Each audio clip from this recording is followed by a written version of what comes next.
Hello বন্ধুরা, আজকে দেখো আমি সকাল সকাল চলে এসেছি ছাদে হাতে ঝুড়ি আর কাঁচি নিয়ে, কারণ আজকে আমি তুলবো লাল শাক।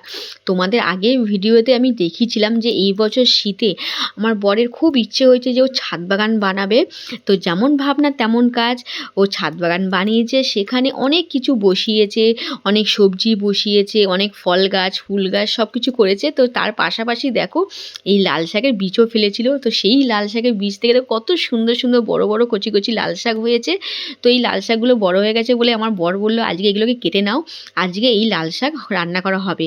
তাই জন্য দেখো আমি তাই কাটতে চলে এসেছি। প্রথমে দেখো আমি একটা একটা করে কেটে নিচ্ছিলাম, আর এই মাঝখান থেকে কাটছি কারণ তার পাশ থেকে আবার পাতা বেরোবে, গোড়ার সামনে তুললে তো পাতা বেরোবে না, তার জন্যে প্রথমে তো আমি একটা একটা করে কাটছিলাম। তারপর আমার বর দেখালো যে একটা একটা করে না কেটে এরকম করে মুট মুট ধরে করে কাটো।